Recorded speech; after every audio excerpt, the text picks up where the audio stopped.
Good evening, I'm Cynthia Ng and you are tuning in to AWANI Review. Now, just as business leaders are starting to think about business recovery in 2021, we are faced with another MCO to bring the virus under control. Now, what can business leaders do to speed up recovery and maybe even thrive under such uncertain times? Joining me on the show tonight to speak about this is Sheila Singam. She is the founder and managing partner of Human Equation. Right, thank you, Sheila, so much for coming on AWANI Review tonight, making time for this. We really want to talk about a return to a sense of normalcy. Yes, we are in our second lockdown, but the prospect of returning to normality is really going to happen when there is a vaccine rollout. It's something that we are looking forward to. But until then, how can businesses prepare themselves right now and also moving forward? I think the first MCO, it was a bit of a shock and people grumbled and all that, but people did see the necessity of it. We have never been through anything like this in our lives, many of us. So in the beginning, it got to be a bit of a novelty. And I even had people telling me that we kind of like that quiet of being in our homes and doing business from home. But then, towards the end of the year, everyone went, okay, it's a new year, there's new things ahead, like as if the crossing over of one day is going to make such a big difference.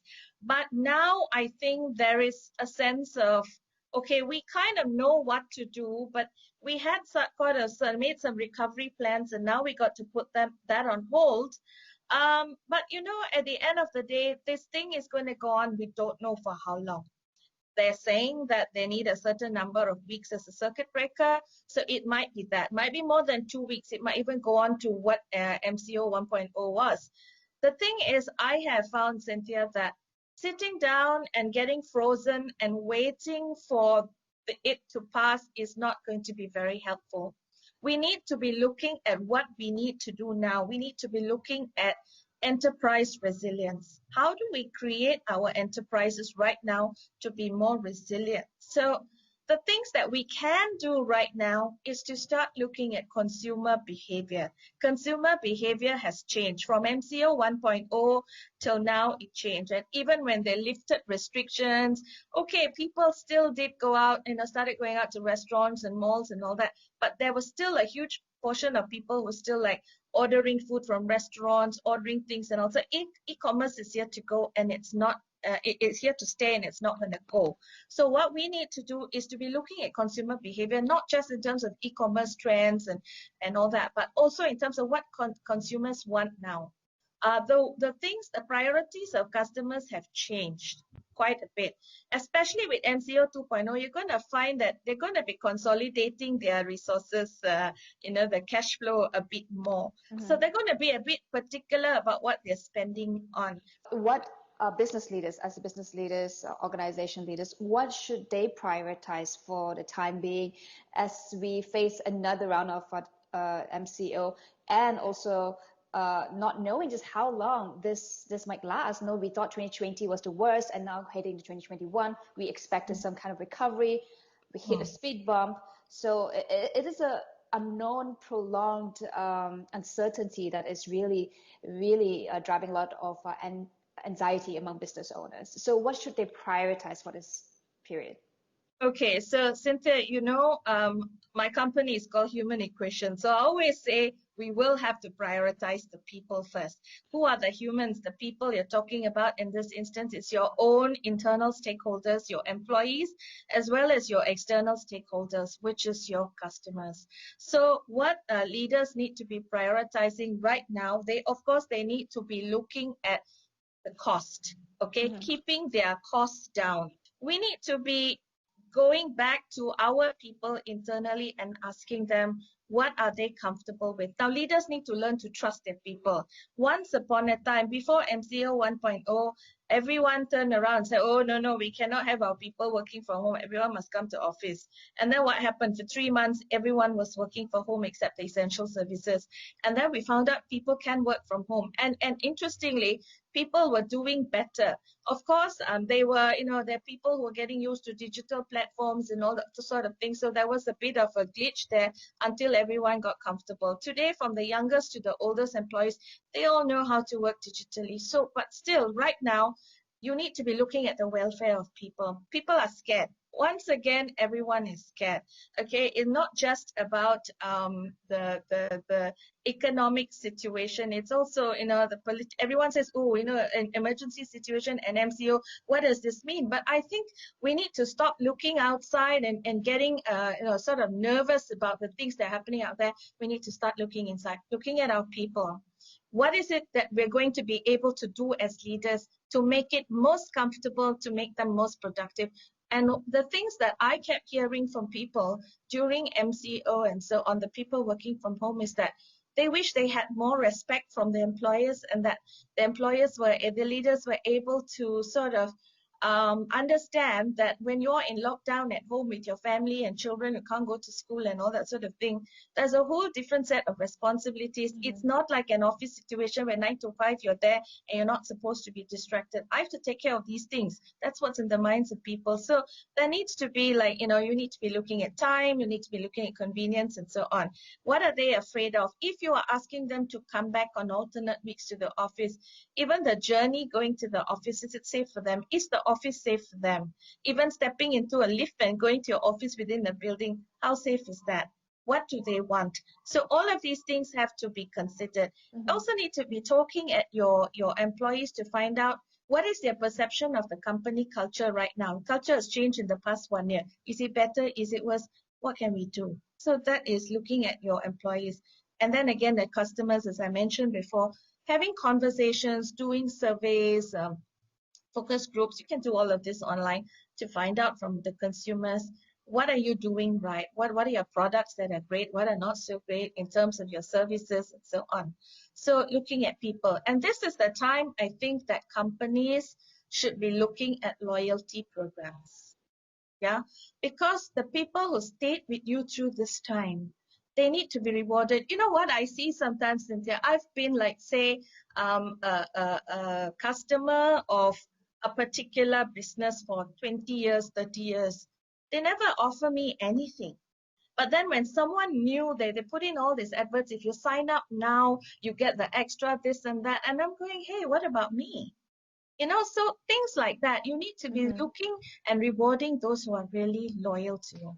We would like to ask also, during this time, communication is very key, because now that we do everything online, right? But perhaps sometimes what leaders may struggle is to communicate what they want or their vision during this time of pandemic. What are your thoughts on that? I think today it's become more imperative than ever for leaders to have constant communication. This ivory tower leadership, it cannot last. You cannot last, your company cannot last, your people are going to get frustrated. Now, Cynthia, very interesting. You think that during a pandemic situation, people would be scared to quit their jobs, right? But there are people quitting their jobs because they're so frustrated with the way that they're being treated. You can't treat people working for you in a pandemic situation, working from home, the same as you did when they were coming to the office. In fact, if you were treating them badly, then this is going to be the defining moment in your period in your company's history, that it's really going to be very telling. So people are quitting. Some people would rather quit and just start some business of their own, a food business or something like that. So now more than ever, the leaders have to do what we call, in Malaysia, turun ke padang. You need to be interacting. Of course, you can't go into an empty office and interact with who, but you got to do more of these online sort of meetings with people. If you're the CEO of the company, you could have the CEO's breakfast online. Everybody gets a cup of coffee in their breakfast, and look, today I'm going to have a morning, half an hour, 20-minute chat with all of you to find out how you guys are doing, just about how you are doing. Right? That's why I say look into the welfare. Mental health is becoming an issue now. Then, and for the introverts, MCO 2.0 is okay, me time again. But the extroverts, they need to go out. They need the camaraderie of an office environment, the coffee corner, they go makan at lunchtime, after hour, teh tarik, and so on. And they're not having that now. And having a CEO communicate with them is so important, right, at this time. It gives people a sense of belonging. I think it's important for CEOs to communicate with their customers. During the second month of the pandemic, I actually received an email. Of course, it was a computer-generated email, but it had the signature of the CEO of the bank that I bank with, and I thought, oh, that's so good. That's so nice. I felt like a valued customer getting a computer-generated email, mind you, but it didn't last. If I had got another one, if I get another one now, then I'll say that they really care. Okay, so Sheila, that's my point. We have time for one last question, right? So naturally, once the critical period has passed, we tend to fall back into our old habits, right? Maybe complacency. So looking forward, what do business leaders need to be mindful of to continue to prioritize the important things once the critical period has passed? Yeah. So there is always the danger of going back into the comfort zone mentality. I think we saw that with the Malaysian public. Immediately, restrictions were lifted. Everybody is going out and, doing the same thing that they did before without mindfulness.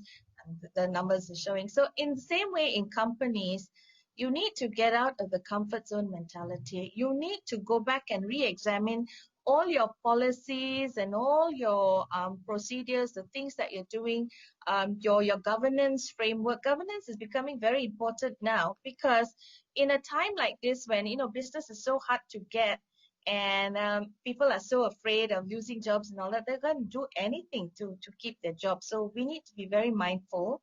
And then we also need to be looking at your purpose, your values, and realigning people with the way you do business now. And this is where you need to be a leader who cares but has the firmness to say, look, you are either with us, you swim with us, or you're going to sink by the wayside, right? And then also, this is the time when you need to be inculcating a culture of innovation. Now, many times in a top-down hierarchical organization, people are afraid to give ideas and speak up, because all you need is someone to say, this one, no, it's not relevant right now. You're way ahead of your time, or cannot pakai, or we don't have the resources. So one of the things that leaders need to be looking at now is, within the constraints of your current resources, how can you innovate? And among the things that I advocate, one of the things that I do as an innovation consultant is to go in and use tools like design thinking, all right, to find out exactly what the market needs so that you can pivot. And the other thing is what we call systematic inventive thinking, right? So what happens is that, looking at what you have now, what do we need to take away to bring down costs that are causing us to become a heavy organization? All right, we need to flatten structures. This is a time where structures need to be flattened. Too much hierarchy cuts off innovation. People need to be also rewarded to be creative. So if I come up with an idea which we can use, reward it, recognize people. As I said, people are beginning to feel so disconnected. And with MCO 2.0, we don't know how long more it's going to go. It's like back to square one. I'm disconnected again.